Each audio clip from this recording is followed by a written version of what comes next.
Well, hello, Carol. Um, so you asked the question about this problem, and it looks like you did the hard part okay. I'm going to go through that anyway, just to make sure that that's working okay for you.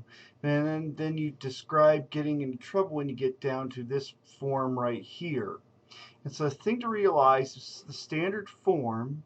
It's always x minus h squared, y minus k squared equals r squared, okay?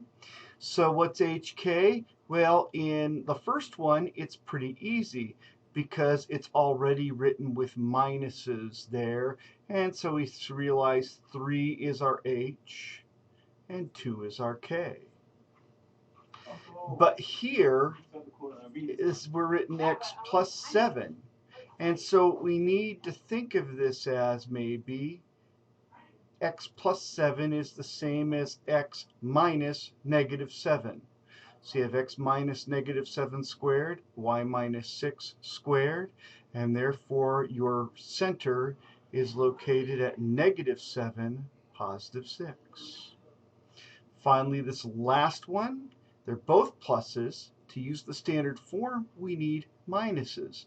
So we think of this as minus negative 4, and think of this as minus negative 2. Okay? And so our center then is at negative 4, negative 2. Okay? So the bottom line with this, keeping this formula straight, is realizing that to be in standard form, it's got to be x minus h squared plus y minus k squared. And that's when the h and the k are the coordinates of the center of the circle. So now let's kind of do a quick run through of this problem, see how it plays out here. First thing, to get down to this, we're going to want 1 as the coefficient of x squared and y squared. So we're going to take both sides of this equation and divide by 6. We can do divide by both sides of the equal sign by 6. So that leaves us with x squared plus y squared minus 8x plus 4y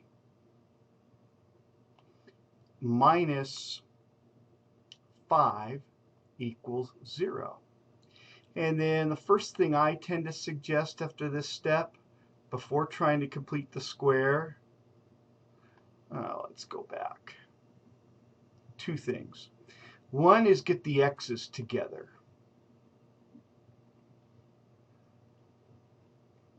And leave a space. Get the y's together. And leave a space.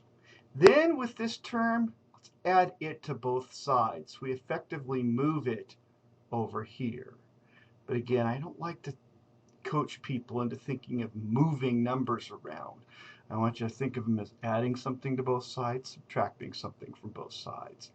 So here we are, and we want to turn these into a perfect square. We do that by taking this coefficient of x, dividing it by 2.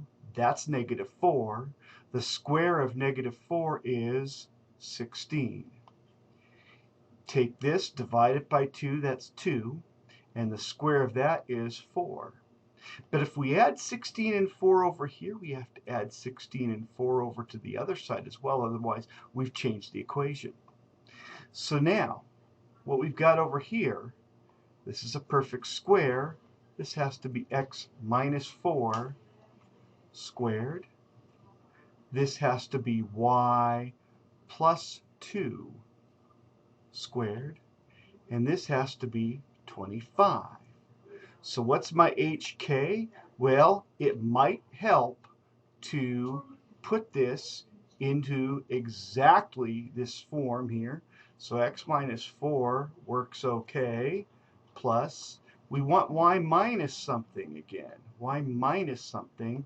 Well, y plus 2 is y minus negative 2. See, now it's ready to read. You've got your center located at 4, negative 2, and your radius is equal to 5. So if you find yourself getting confused on this, try to get it into exactly this form. X minus h squared plus y minus k squared equals r squared. And that should hopefully kill a lot of the confusion.